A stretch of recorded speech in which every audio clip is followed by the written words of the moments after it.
Sup YouTube, this is Dragon, and I got some amazing battles coming at you right now within the Battle Spot Showdown series. My first opponent is Kukoso. He's got some nice Pokemon, and look, I'm just going to go straight to the battle. You have to see this one for yourself. Looking at his previous team, I was able to deduce that sending out a Mungus would be a really good starter, especially since I knew that he would come out with, well, I really didn't know what to expect, to be honest. I just kind of threw Mungus out there just because. But I knew I could switch into anything that he threw out at me, including if he sent out his Greninja. And I know most people have Greninjas that are specially based, so I was able to take advantage of the situation by being able to switch into my Clefable and not U-turning, Toxicking whatever comes out, because I mean he's not gonna really stay in this situation because he would be completely taken advantage of. So he U-turns out and now he goes into his Gyarados, and I knew exactly what was going to happen at this point because it was either going to be a Dragon Dance or he would attack straight off the bat expecting me to switch. But then he does something a little bit different that I don't really see many Gyaradoses do. He kind of just goes straight to the point and uses a Rain Dance. And alright, I guess that would make his Waterfall or Surf. Oh no, he's got to be physical. I mean, come on, who would make a special Gyarados? Who would do that? Nobody would really do that. It's not really practical. So anyway, he uses the Rain Dance and now he uses the Waterfall attack concurrently. And I know that this is going to do double the damage, so I'm still a little bit worried. That's why I did a Moonlight previous, because I didn't know exactly what he was going to do before. So now I Toxic his Gyarados, and now I'm not really worried about too much of anything because his Gyarados is Toxic. Now I can play around with it and go back and forth and switch between my Clefable and the Mungus, or depending on what exactly he'll do, because he doesn't have Dragon Dance because he has Rain Dance. I'm predicting he doesn't have Dragon Dance because, you see, that's why I'm feeling a little bit confused, because the Waterfall only boosts, his Waterfall only gets boost. So I mean, I don't really understand that much. But I predict that he was going to switch into his next Pokemon because he did have a Mega Kangaskhan on his team. And anybody that fights Mega Kangaskhan knows that Mega Kangaskhan is no joke and should be taken very freaking seriously. Mega Kangaskhan would destroy you and your whole family and not even flinch. So I spored the incoming Mega Kangaskhan, and I do a little bit of a test here. I wasn't really sure how much damage that was going to do, but I just sludge bombed it anyway. I mean, why not? It did absolutely nothing, so I'm going to switch into my Mega Blaziken because, well, I don't want to just be destroyed by Mega Kangaskhan for no reason. Now, in a sense, I knew he was going to switch at this point because, I mean, why would he stay in? I mean, he would obviously die. But I went for the obvious, and I just Mega Evolved and went straight for the Sky Uppercut just in case anything happened. I just wanted to make sure that that Pokemon died. So, I mean, he did the obvious play and switched, and now I'm facing this Mega Gyarados. And, of course, I'm going to switch to this point. Well, at least that's what he thinks I'm going to do.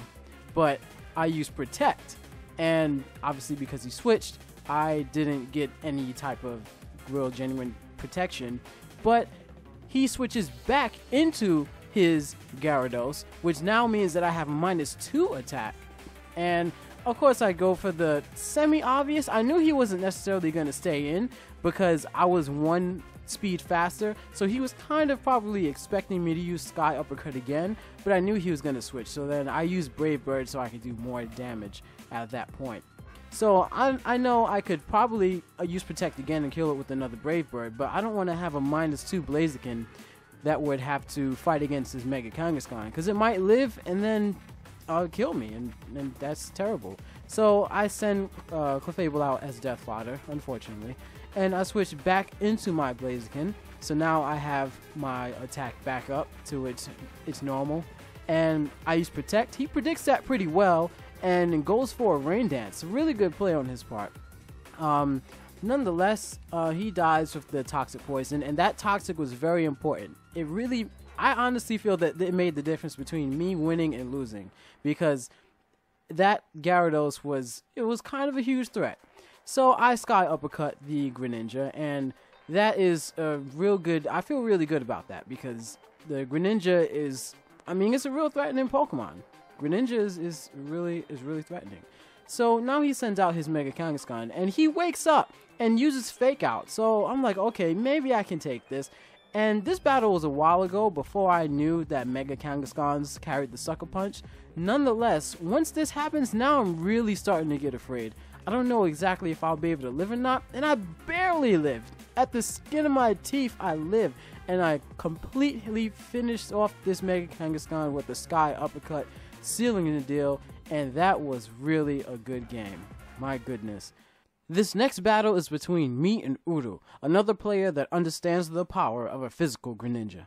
Looking at my opponent's team, I had a feeling that he felt that I was going to switch into my Greninja first, but of course, being that my Greninja is physical, I know that I can U-turn his Goodra and do a significant portion of damage. I know he did not expect this at all. A choice banded U-turn on his Goodra, exactly what nobody ever wants to see happen. However, he Thunderbolts, well, I guess he just Thunderbolted. He didn't really predict much of whatever I was going to do. I mean, it was the first turn in the battle. Nonetheless, I get paralyzed, and now I'm a little bit upset because I don't want anything really to deal with paralysis or anything like that. So I switch into my Amoonguss to take on whatever he does. I know he's going to hit me with a special attack. I wasn't really sure if he was going to use Thunderbolt again to kind of not reveal all of his moveset, but then he uses Flamethrower on my incoming Amoonguss, and now I have a feeling that he used Flamethrower, and of course now he uses Ice Beam, and I know his last move is most likely a Dragon type move, but being that he's keeping his Goodra out right now at this point, I have a feeling that he just kind of has it out there to die, because he doesn't want to really switch into any Pokemon and then take on any attack that my Blissey could do to it. And I guess in a sense this is the safest play, because I mean Goodra doesn't really have much credence for this team. He can sense that my U-turn did more damage than a normal Greninja, so he knows that I might be physical in some sense. And okay, so yeah, it's Draco Meteor, so it wasn't Dragon Pulse, it was Draco Meteor.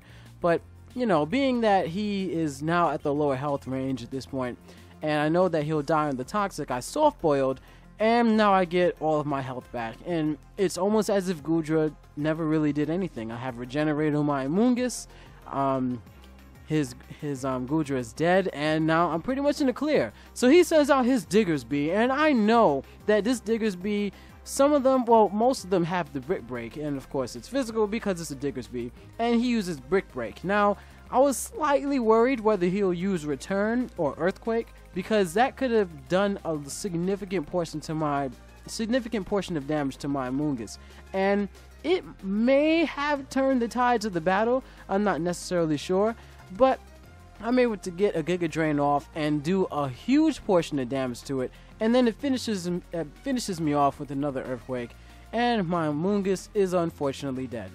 So I go into my Greninja, and at this point I just waterfall it because, well, I mean, what else would I do to it? I mean, I could U-turn it, but it wouldn't assure the KO. So now his Diggersby is gone, and all he has left is his Greninja. So now, because I'm choice banded, I'm gonna have to do a hard switch into my Blissey, and here is where things get really interesting. He uses Power Up Punch, and I did not see this coming at all. I felt that his Greninja was as good as dead. I didn't have to worry about it, and it uses Power Up Punch on my Blissey, and this significantly makes things way more interesting. As you can see, after the 2 Power Up Punches, now he has +2 attack, and oh my goodness, you'll love what you'll see after this. So he uses another Power Up Punch, and now he's at +3. So now I have to hope that my Greninja is gonna be able to kill him before he has a chance to do anything. So I'm max speed, perfect IVs, he uses Protect, and I'm like, why would he use Protect? I don't really understand that. So here's what became interesting. He wanted to alleviate himself from being the Dark type, so he used Protect to become normal in case because he knows that I was banded in some manner, so he uses that, and then Shadow Sneaks me to attempt to kill me because he knows that I won't be Dark type after becoming after using my attack. So he gets to protect, and then he uses the Shadow Sneak. Unfortunately, he didn't kill me, and that sealed the battle for him. And that Shadow Sneak really scared me. That was a +3. Greninjas aren't really that strong as far as their defenses are concerned, and wow, that was one heck of a battle. Anyways, this is the end of this episode of the Battle Spot Showdown series, and there will be more. Well, see ya.